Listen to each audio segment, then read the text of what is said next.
All Elite Wrestling's very first show is in the books. I'm taking an in-depth look at the good and the bad of AEW's Double or Nothing on this episode of All of My Heroes Wore Spandex.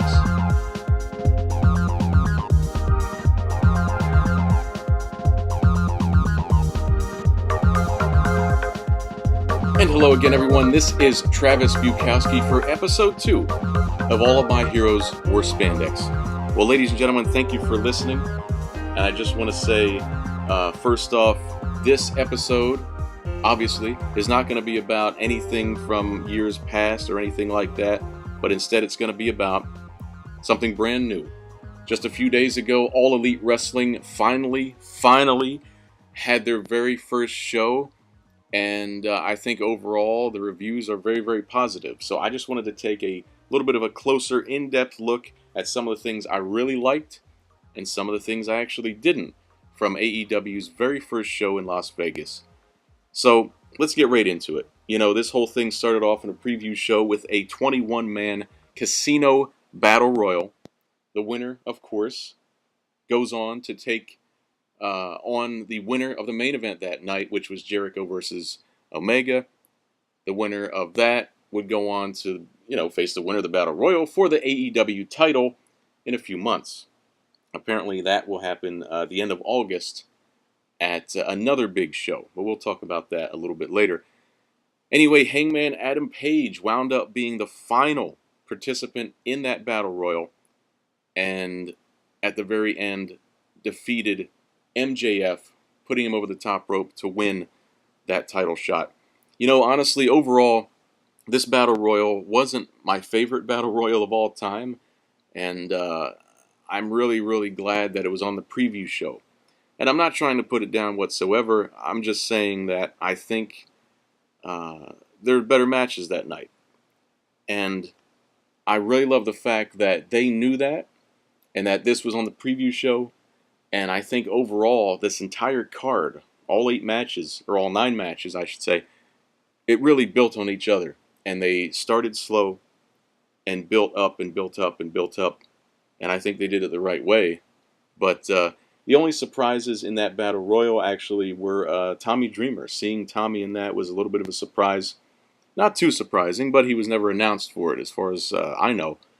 But that was really the only big surprises to me in that Battle Royal.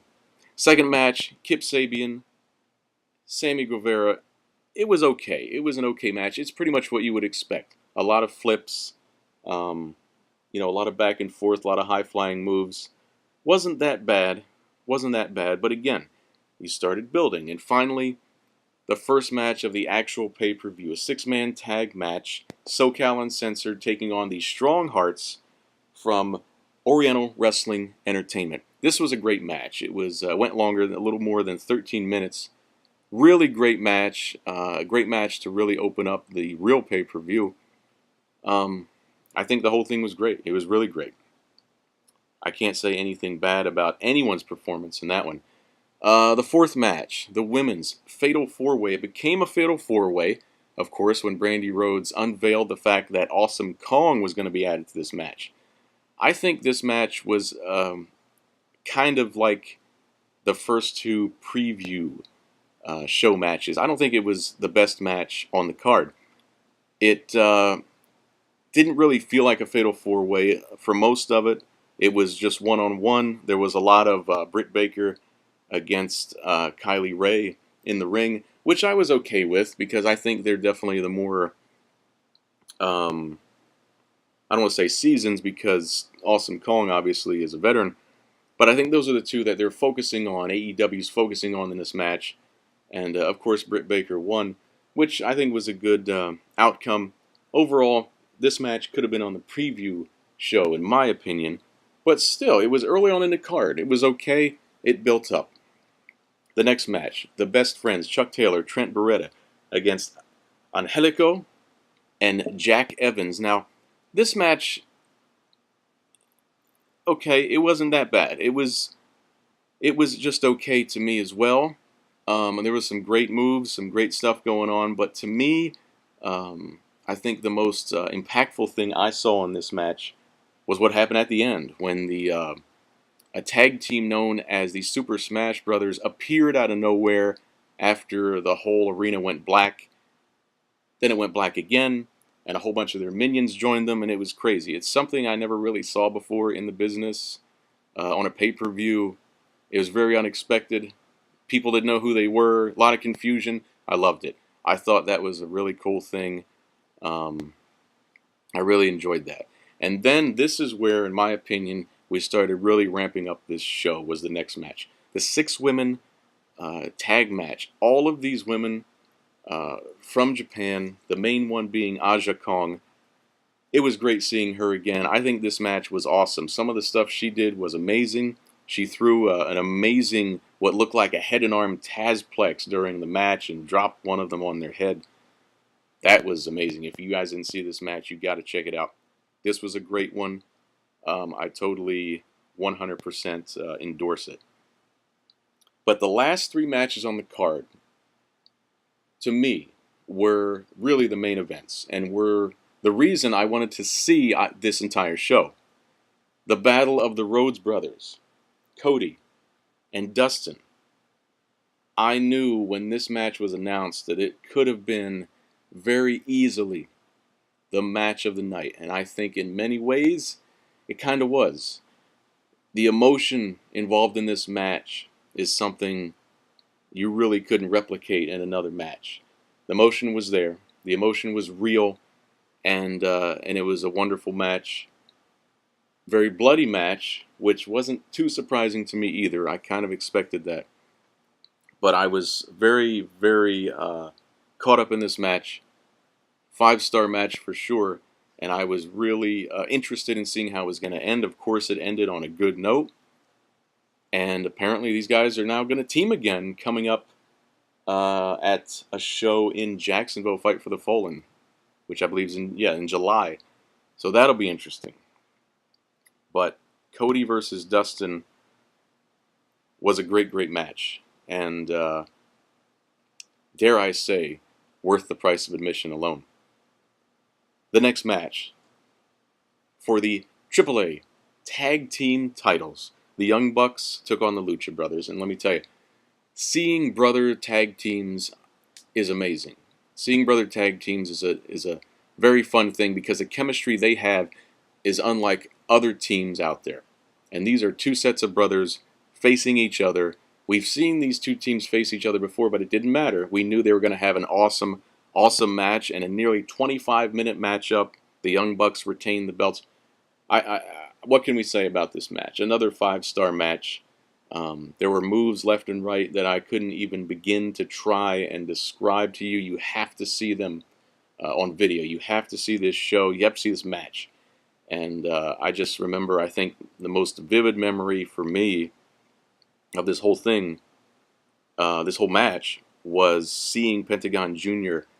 just come out of nowhere and deliver that amazing pile driver that he delivers lightning fast and on the ring apron.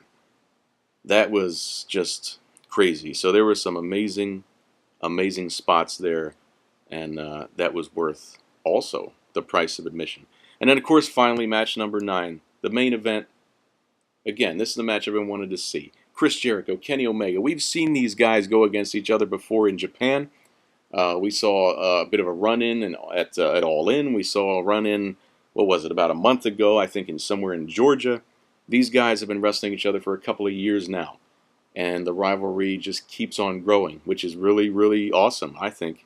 But a 27-minute match between Jericho and Omega ends with Chris Jericho winning the match, which I think was pretty cool because I don't think a whole lot of people were expecting that. I think people were expecting Kenny to be the #1 guy in this company.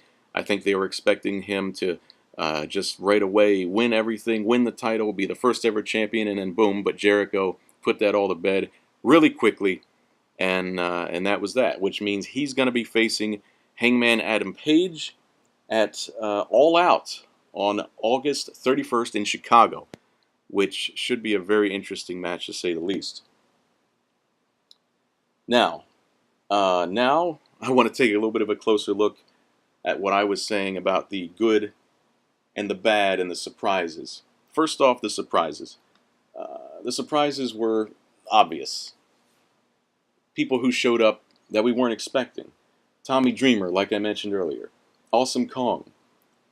To me, it was very cool to see Bret the Hitman Hart come out and show off the very first AEW title. I think that was amazing. And of course, the big reveal at the end, Jon Moxley, the former Dean Ambrose, coming out through the crowd and attacking virtually everybody, but especially attacking Kenny Omega, setting up what should be an awesome rivalry down the road. People very excited about that. So there's your surprises for the night.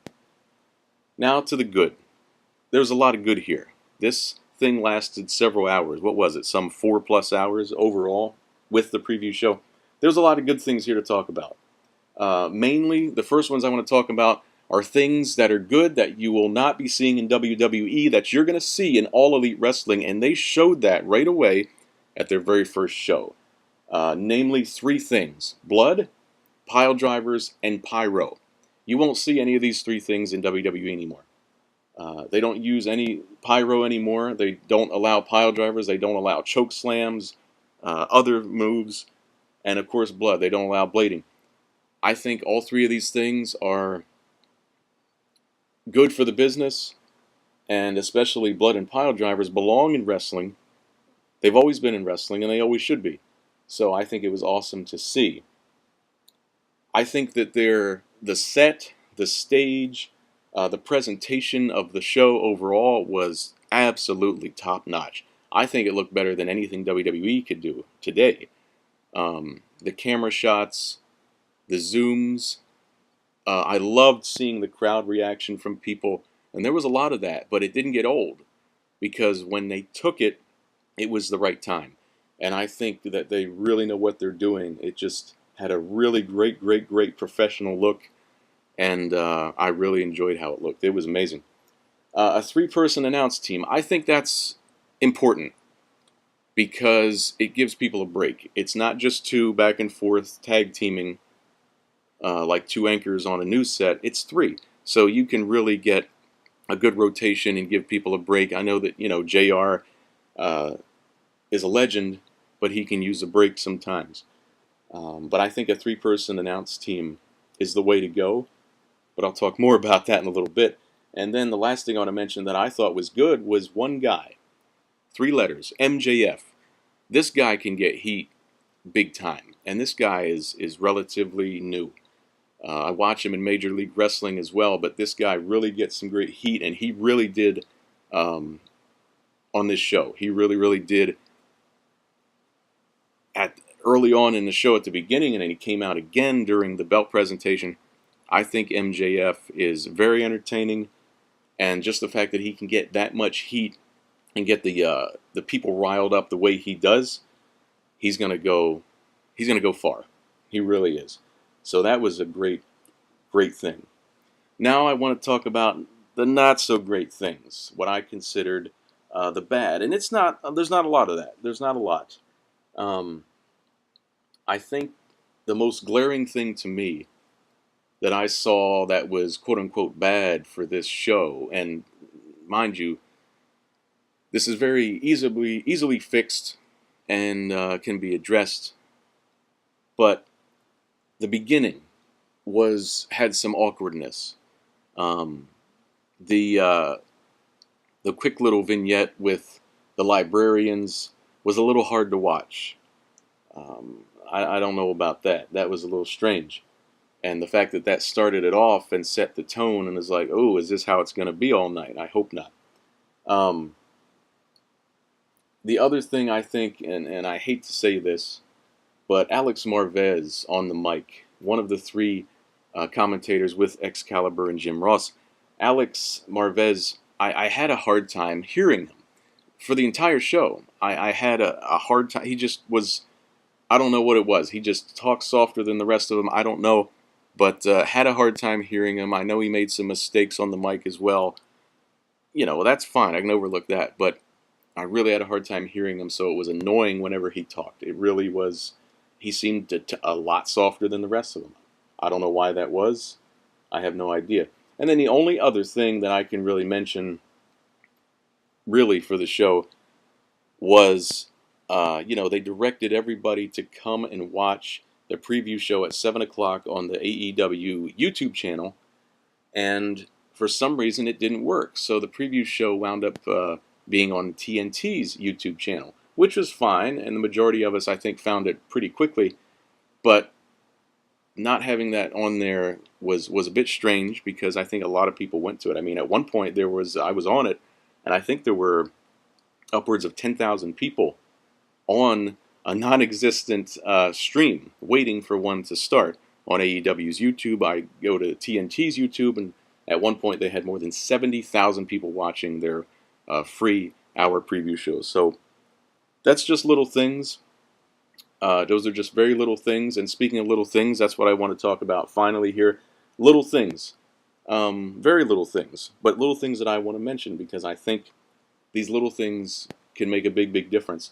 I really, really enjoyed the fact that they thought ahead enough to where they had, I assume this is how they did it, where they had 2 canvases on the mat, on the ring. So after the very bloody Rhodes versus Rhodes match, they were able to peel off that top canvas and have a nice fresh one for the last 2 matches. I think that was awesome. I thought that was really great, because I remember seeing the blood just dripping out of Dustin's head, thinking, "Oh my gosh, we're gonna have a mess here for these last 2 big matches." But I thought that was cool. I know it sounds like a little thing, but I think that's very smart. The other thing I really love that they have altered, or they have changed, they've invented a new rule, a 10 count for tag team matches.